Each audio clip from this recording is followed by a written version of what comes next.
My name is Walton Dabney, and we're going to be talking about Washington's brand new minor guardianship law. So what we're going to talk about is this simple concept that all you need is love. And you need sometimes a lot more than love when it comes to law, in this case, a mountain of paperwork. Here we go. So here's what we're going to talk about. We're going to do a basic rundown of the law, a really crash course, how to at least get this process started.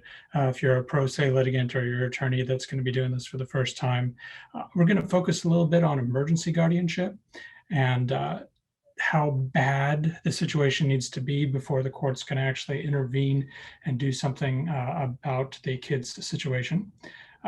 What to do if you're a parent, because I not only pursue these guardianships for folks, I also defend against these guardianships and represent parents sometimes. Everyone gets a fair shake at the court system. Children over 12, we're going to talk about them briefly because they're in a particular interesting state that's very different from many other aspects of family law. And then we're going to finish up with ambiguities and hidden considerations, stuff I wish somebody told me when I started doing these guardianship petitions. So where we came from and where we're going. So until January 1st of 2021, the law that was in play was the non-parental actions for child custody, RCW 2610. And now we're using minor guardianship, RCW 11130. Now, Articles 2, we're doing Article 2 right now, minor guardianship. Articles 3 and 4 are not going to be in place until 2022. They're sort of doing a test run right now with minors to work out the kinks of this system. And boy, are there a lot of kinks. And notice, especially for you attorneys out there, that this is not family law, technically. Family law is under the RCW 26 series. And this is not under the 26 series anymore. It's under the Chapter 11. It's its own chapter. I could foresee some boutique law firms springing up specifically about guardianship, because boy, is there a lot to cover. All right. So, very basic rundown. To get a guardianship started, you're going to need about 20 plus pleadings. Pleadings meaning those forms that you can download from the court website. I took a screenshot of it right there. And I say 20 plus because 20 is about the average to just get started. If you have multiple kids involved, multiple different people with multiple different custody situations, you could have more pleadings. You're going to need at least 6 different instances of personal service with all of the folks who require personal service under the new law, and at least 2 others that are going to need a mail-in notice. And the important thing to remember in this, just like all other forms of practice, is you want to try to do the court's work for them. So when you're downloading all these and you're going through the process of filling them out one after the other, when it comes to saying the court order, don't ignore that. Don't expect the court to fill that out. Fill that out for them as much as you can, call it a proposed order, and hand it to the court. You already want to make it super easy for the commissioner or judge to do the minimum amount of effort to get you what you want. You'll see that each pleading a lot of times references another pleading. And so follow the trail of those pleadings. These are designed, the forms are designed to be user-friendly. They're designed to not need to be a lawyer filling them out. And that's, your mileage may vary with that. I'll leave it up to you to decide just how user-friendly these are. But they're at least trying to make it so that a pro se litigant, somebody without an attorney, can at least get this process started if they know of some kids who need to get a guardianship. So also pay attention to the footer that is on each of these forms. You'll see at the very bottom, usually grayed out, it'll say RCW something. And they're not always the same, even though they're all going to be in this guardianship section under the forms webpage. Sometimes they're going to reference different law. Always copy and paste that into your Google and take a look at that law to make sure what you're putting in the form makes sense. compared to what's going on in the law. Most of these forms require other forms. So be prepared to fill out a lot. All right. So who can get the ball rolling? Who has standing to tell the court that a guardianship needs to start? And it's basically whoever's not satisfied with what's going on right now with the kids. One of the first forms you're going to fill out, the petition, states, quote, "I am interested in the welfare of the children, and I am blank." And then you can fill in really whatever, relatives, parents, people not related at all, anyone who thinks that this needs to be brought to the court's attention, and the court needs to consider alternative guardianship to having the kids be with their parents. So I want to bring up emergency guardianship as the example that we're going to go through right now, because a lot of times most guardianships can be articulated as an emergency guardianship. The emergency immediate guardianship is it's actually in the same law, on the same page of the law, but it is a different sort of thing. So for this, you're going to need those forms that I listed right there, 201 to 205, 401, 404, 405, and 409, all there on the court's webpage, in addition to the Guardian All forms, GDN All. And what that means is those two forms, or the forms I referenced 2 through 4, those are going to be applicable in all guardianship situations, not just minor guardianship, even though that's the only law that's in place right now. And then you're going to need to do all your notices, and boy, there's a lot of notices when it comes to this. More than dissolutions, it's going to be a lot. So for personal service, every parent who's still alive needs personal service, as well as any child over the age of 12, as well as anyone who's had custody and care of the kids within a certain time frame, and the time frame is in the law. And then any lawyer who's been appointed for any party that I just listed. All of those people are going to need personal service, which means you pay somebody or you find somebody who's a competent adult over the age of 18 associated with the case to literally hand them the documents and say what you see on TV all the time: you have been served. That's personal service. It's time consuming and can be expensive.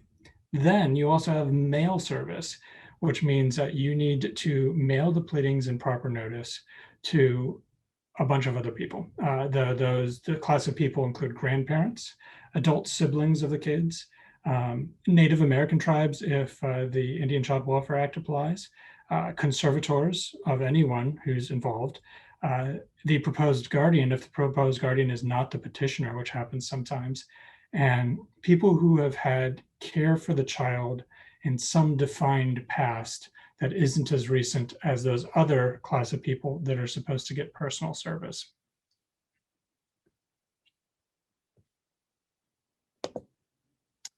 So what to do if you can't find somebody? This happens a lot, especially if it's a situation where the parents are maybe not particularly responsible, or their living situation is in flux. It could be hard finding personal service for them or other folks who need it. And the law requires it. And the law doesn't actually specify when you read it what to do if you can't find them, at least not the guardianship law. So in order to deal with that, you need to look at your local rules. Your local rules are going to vary by locality, as the name implies. For Snohomish, you see that those are the number rules there, and it kind of leads you on a merry chase through various documents that you need to go through to figure out the full breadth of what you need to do to get an alternative to personal service, where you just know the state and city of the person. For example, you can publish, but you shouldn't just take an ad out in the Wall Street Journal just yet. You need to, for Snohomish anyway, go to Rule 98.16 A7. That's going to point you to a Civil Rule 4D. That's going to point you to RCW 428-100, And then when you go to RCW 4D, or excuse me, CR 4DE, it's going to point you back to 428-100 again, but it will also give you the template to use, which is pretty important and is not listed on all of those forms online. So if you're using just the forms that are listed in the court, you're going to miss out on some. And so you need to go and figure out what your local forms are as well. And then RCW 428-100 is going to tell us how to, in Snohomish, to do publication of service in lieu of personal service. And I say in Snohomish because when you go to 428-100, notice that's a completely different chapter. That isn't actually all about guardianship. That's just what Snohomish County wants to use as the standard for alternatives to personal service. Other counties might have different standards and might reference different RCWs. So look at your local rules.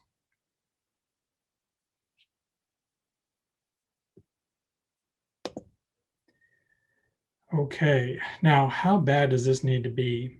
And the answer is it needs to be worse than bad.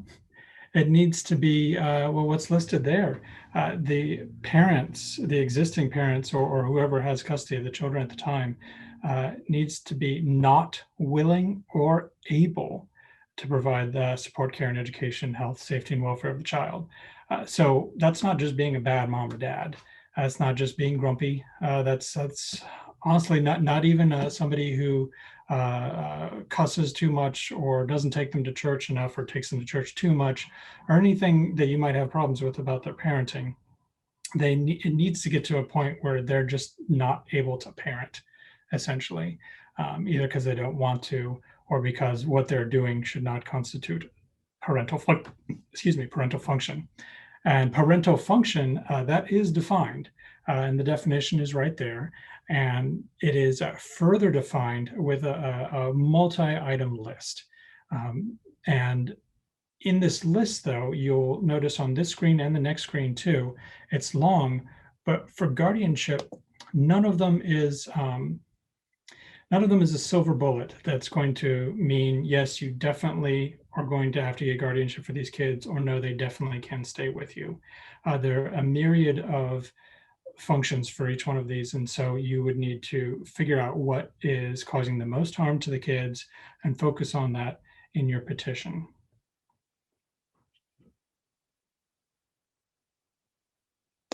Now, what if you're a parent? What if you do not want this to go down and you want to maintain the guardianship of your children? What do you do? Well, first, accept the service. A lot of folks believe that if they just avoid service, then they can kind of game the system and prevent anything from happening. That's not going to work that way. What we'll do is temporarily delay the situation, annoy the court, and it could be evidence of your lack of care. So it can actually work against you if you're a parent and you're not accepting service. Now, if you object, you're going to want to fill out GDN-M 103 and a declaration. Now, when you go to, again, the court's website, it's going to give you GDN-M 103, and it'll be a nice form. You fill everything out and say, no, I do not want my children taken away, and so forth. But if you send just that in, it's not going to give the court the full breadth and depth of your side of the story. You have the ability to attach a declaration, and you should attach a sworn declaration in support of your objection with evidence. Everyone who's involved in this on either side, declarations are nice and they count as evidence because they're you swear them under penalty of perjury. But boy, whenever you make a statement of fact, it's really good to have in parentheses next to it, see Exhibit A, see Exhibit B, and actually attach those phone records, those photographs, the text messages, whatever your evidence is of it. Because when you get to that initial hearing, it's actually open for debate whether or not you're going to have the ability to present that to the court. Again, this is not family law. So what us family law attorneys are used to doesn't necessarily apply, but presume you're not going to have the ability to present that evidence at the hearing. all of the evidence that you want the fact finder and you want the determining official to see, get it to them ahead of time. And that includes the parents too. So use the GDN 103, attach a declaration, and then attach evidence to that declaration and clarify what that evidence is. Don't just put it in there raw for the court to determine, because you don't want the court to have a tough time reading your pleadings. You want it to be as simple and straightforward as possible for them. No factor is a instant win or lose in the previous parenting functions that we just saw on the previous screens. So focus on the ones that are good for your case. If you're a parent, how are you a good parent or a great parent? If they bring up that you had a drug problem, then you're going to need to address that. But what self-improvement have you done to fix it? What steps do you take to keep it separate from the kids? Turn that around to be a point of pride, showing your self-discipline and your ability to pull yourself up from adversity. But then spend most of your declaration focusing on stuff that the other side probably didn't bring up at all, about your loving relationship with them, about similar hobbies that you both share, a similar faith, a touching memory that we all remember. There is no tit for tat. It is all incredibly subjective. And if you can fill the judge's face or the commissioner's face with images and stories of you being a good parent, then you will have a good chance of winning the day. Pick what you do best from 2609004, that list there, and focus on it. Courts are going to pursue what's in the best interest of the children, and all their decisions are always in the best interest of the children. But if that's unclear, they tend to side with the parents. So unclear is your friend if you're a parent. Finally, and really most importantly, cooperate and maintain a good relationship with your GAL, your guardian ad litem. If either parent does not agree with a guardianship placement, then it is mandatory for the court to appoint a GAL, a guardian ad litem, or what's called a court visitor, which is still a program that is being worked out. I'm not sure if it's actually in place yet. And so in lieu of that, the court is going to appoint a GAL. And who that person is essentially a detective working for the court, looking into the matter, talking to the kids by themselves, interviewing other folks who have associations with the children, and making a report for the court. And the court pays very close attention to the GAL report, probably more close attention than they're going to pay to your evidence or the petitioner's evidence. So you want to make a good impression with the GAL and cooperate with them and make them your ally. So I am a parent who agrees with conditions. Now this happens a lot too.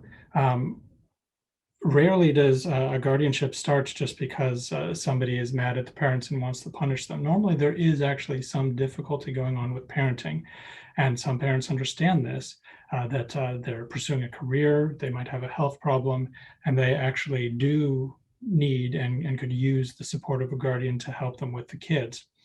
If you agree, then you can consent while simultaneously maintaining your rights as a parent. It isn't an either or thing. This is not an adoption. This is not a termination of parental rights. So what you would do is you'd present the court with a Guardian M304, which is the consent form, and that can be found on that website. And don't forget a declaration in support of guardianship. Make sure you have that deck and any attachments that would come with it. Now, you can get the court-ordered visitation, you can get parenting time, phone and video calls, shared decision-making, and a condition timeline for when the guardianship might end if certain conditions are met or at a certain time. The court would need to approve all of those, of course, but if everyone's in agreement, then it is possible that it's actually likely that the court is going to stamp that approved, and then you can work as a teammate with the guardians of your kids. Now I say the court may approve. The court doesn't have to approve this. They're always going to decide in the best interest of the kids. If they've looked at your record and they looked at the evidence and they don't think you should be having as much parenting time, they don't think you should have your guardianship end at a certain point, they're going to reject that. and make their own decisions. Ultimately, it's the court that's going to decide the four corners of this guardianship here.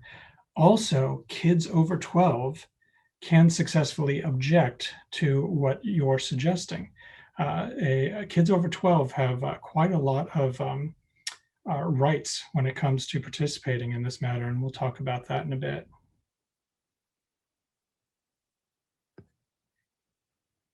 So the factors I mentioned before, those are all, none of those are dispositive, and they're all different ways of how a parent should behave and what a parent is. And then there's these factors right here. These are not dispositive factors to determine whether or not somebody should be a guardian or whether somebody should be in care of the children, but they're pretty darn close. And these are called the limiting factors. And this is found back in our old friend, the RCW 26 series, 2609-191. And what this is for determining parenting time and decision making. But it is specifically referenced in the guardian statute as a reason for limiting or prohibiting parenting time and decision making with the parent in a guardian situation. Not just over there in family law, but even in the guardian situation, they're still using this as the standard. And if any of these apply, it's going to be tough to fight the guardianship, and and you might have a court overrule you and insist that the parents get less visitation time than all of the other parties agree. Excuse me.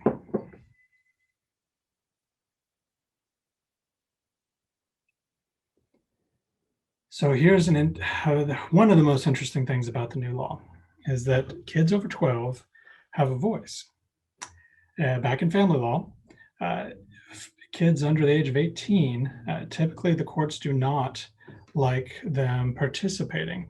And the reason why is because they want to avoid a situation where one parent or both parents or the potential guardians manipulate the kids, force them to say things, give them guilt trips and so forth, and go through the process of actually psychologically damaging the kids by forcing them to take sides. And so over in family law, the court said, you know what, we're not going to let them participate at all. Not so here in guardianship. We're not in family law anymore. This is chapter 11 now, and they are treating this similar to adults who are getting guardianship and conservatorship next year in 2022, and that they're getting a certain amount of their rights taken away, or they're getting their lifestyle significantly changed. And so the legislature thought it necessary to make sure that children over 12 could talk to the court. This is a big deviation. Many commissioners and judges, the ones that you're going to be going in front of, who mostly deal with family law and who were dealing with the family law version of this just a few months ago, these folks are not comfortable with this concept by and large. So this may change. This is one of the many things that may change in the future. So stay tuned to that. So a child may be entitled to a court-appointed attorney and can retain one on their own. Somebody else, a third party, can pay for it, or they might be independently able to pay for it themselves. So they can go pro se, or they can go with an attorney's representation. Kids are considered, the kids over 12 especially, are considered respondents in a guardianship action. They're not merely the matter like they would be in family law cases like child support and whatnot. And so they have respondent entitlements when it comes to responding to the petition. Kids involved over the age of 12 get a lot of things that kids in the family law do not. They get, they're entitled to personal service. That's a big one, which means somebody actually delivering it to them independently of delivering it to their parents, delivering it to the guardian, whoever they may be living with. They get their own copy. They get their own service. They sign the thing saying, I accepted the service. They get personal service. They have a right to participate, to file a sworn declaration with the court, and they can even request to speak at the hearing. It's to be determined if that means actual under oath or not. The law is unclear on that, and there are no specific rules I can see in where I've practiced so far. So we shall see whether or not they're allowed to speak under oath. But in these hearings, a lot of folks aren't put under oath in the first place. They're just giving their opinion to the commissioner. So we shall see. Now, you notice I have a asterisk there next to right. The legislature did understand that there may be circumstances in which a child is over the age of 12, but yet participating could not be in their best interest. Could be psychologically damaging or perhaps disruptive to them or disruptive to the court. And so the commissioner or judge, the court, can make a determination that allowing the child to have these rights in this circumstance is not in the child's best interest, therefore they don't get the rights. This is something that you see also in adult guardianship too, when the adult is an incapacitated person, somebody who might have a mental health disorder, and they're trying to apply the same rules here. So your mileage may vary about how much the children over 12 can actually participate in your hearing. If you are a party that wants them to participate, then I would recommend when you are filing the initial petition or the response, encourage them, because they are a separate party and you can't require them to do so. Encourage them, if they want to participate, they should file a sworn declaration, just like any adult, early during the pleadings. Don't try to participate in the hearing. You do not want to surprise a judge or a commissioner with a 12-year-old saying, "Excuse me, Your Honor, I would like to speak now." That's not going to fly well. So if you want to get the kids' take in front of the judge's eyes, you're going to want to file a sworn declaration. Now, all ages of kids, 12 and under and over, everyone under the age of 18 involved is going to be assigned a GAL, or court visitor, like we discussed before, whenever a parent objects. It's not necessarily going to happen when a parent agrees. The court may still make a decision to do so, but it's not an automatic thing. Where it is an automatic thing if the parents disagree. So if you're the petitioner and you know the parents are going to disagree, like I said, make it easy on the court. Sign or don't sign, but rather draft for the court a order appointing the GAL just already, and just have it there in your package so that they can move on with the next step. Because if the parents disagree, there's no way the petitioners can fight the appointment of a GAL. It's an automatic mandatory aspect of the law. And what the court visitor program is, that's going to be determined. Other states have a court visitor, which is sort of a underpowered GAL, somebody with slightly less training and less authority to talk to the court. But what that will be in Washington remains to be seen.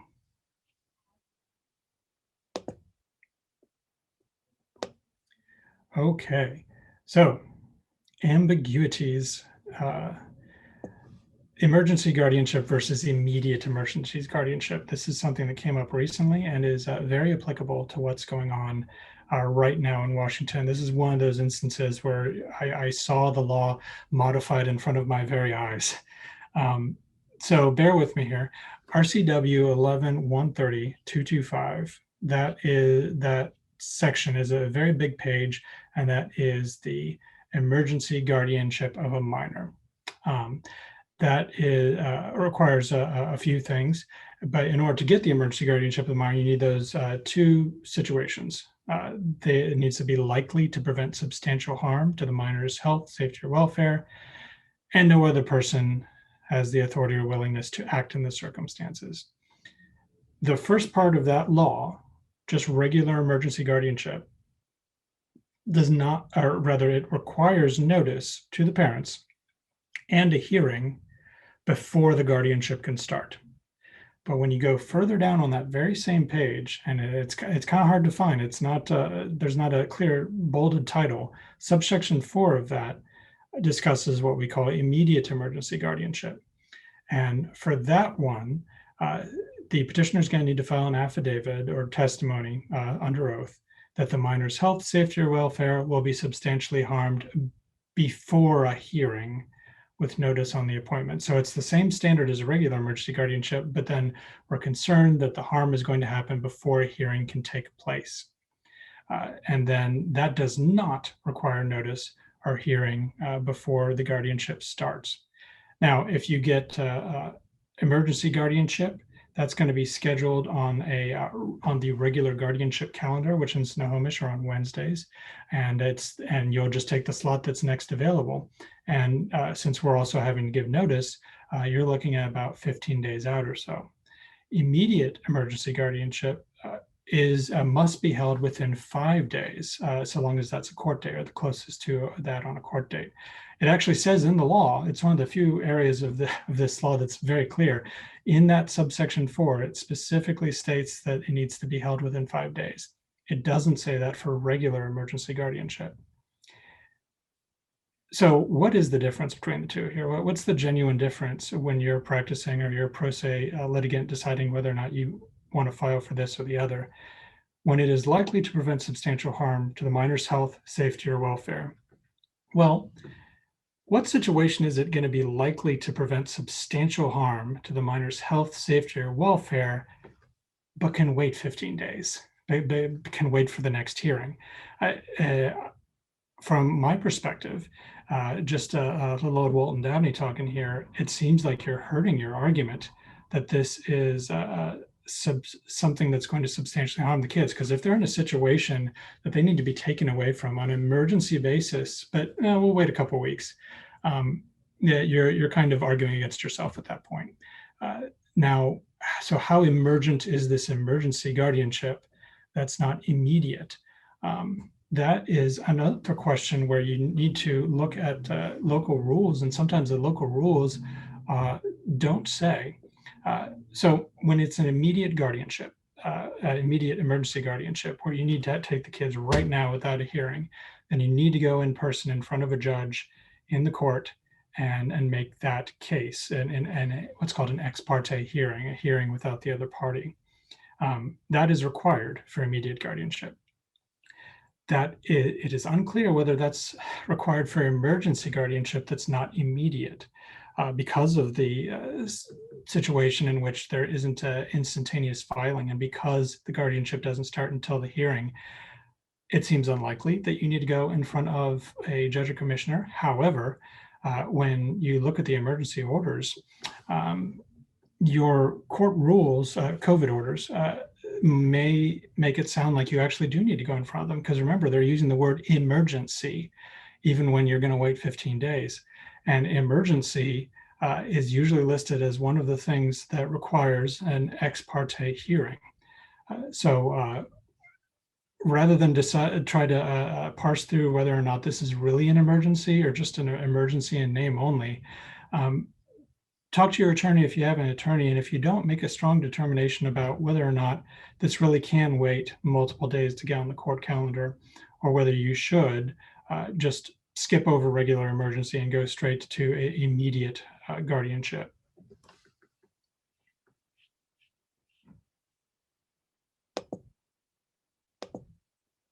Okay, now we're doing pretty good on time here, so I can take my time. So check your local rules closely. There are so many aspects of this law that still have yet to be worked out. That is the website for the local rules landing page for Snohomish. When you go there, you'll find that they're not actually the rules. What they are is a further explanation of the rules and an attempt to guide you in the right direction to find the rules. Most counties should have something like this on a landing page, especially the larger counties. And with that, that's a good start to figure out what you need to do. But you're going to need to do some hunt and pecking, going through the links to determine whether or not you have deadlines that are not obvious. Working copies. Working copies are very important, and this is mostly for the pro se folks, because I know attorneys will know this. But you need to go to the court. You need to, in some cases, go to an ex parte hearing and get a judge to sign, starting the guardianship process if it's immediate. But even if you don't go to ex parte, you still need to file with the clerk of courts, but you're not done there. If you just file with the clerks and you don't have a separate hard working copy of everything you want the judge to see, and you don't put it in their literal inbox that's usually in a whole nother part of the courthouse, then they're not going to see it. You're going to show up at that hearing and you're going to say, Your Honor, if you take a look at the text messages that were a part of it, the judge very likely will say, I don't see that. It's not in front of me. I'm not going to consider it. Working copies, very important that you provide that. So your local rules are going to have many deadlines to file additional statements. They're going to, it's possible that they're going to require that you get input from helping organizations, and some may require additional local specific form filing. So don't trust just what's on the state website is going to be sufficient. Individual counties also have their own forms, and a lot of times they're mandatory. The working copies issue we talked about, they're not going to consider anything that's not under their nose. For attorneys, remember this is not family law anymore. So we're no longer under the 26 series of laws. However, most of the commissioners and judges who work in family law are also going to be deciding this too. So you're going to see a lot of overlap, but it isn't going to be precisely the same. So you're going to need to download those forms, pro se and attorneys. Download the forms early and often. They're going to change. Guarantee you that they're going to change with corrections, because I saw some stuff that was just plain wrong, like references to aspects of the guardianship law that the local rules shouldn't have referenced. So they're going to be corrected, and case law is also going to change. Remember, as I said earlier in this briefing, this is the third rendition of this type of law. The two previous versions of the law in which somebody who is not the parents can intervene and take the kids or have visitation with the kids or have guardianship of the kids, those past two laws were ultimately either declared unconstitutional in their entirety or were eviscerated with constitutional problems. As recently as last summer, the previous law's last aspect of its usefulness was killed in a court case because the best interest of the children was the most important aspect for the court, but the petitioners did not prove enough that it was so bad as to violate the parents' constitutional rights, state and federal constitutional rights, to be parents. So that is why this is so complicated. This is why you have to file 20 plus pleadings. That's why you have to file about 16 of them, even if it's an emergency guardianship, and 4 more if it's an immediate emergency guardianship.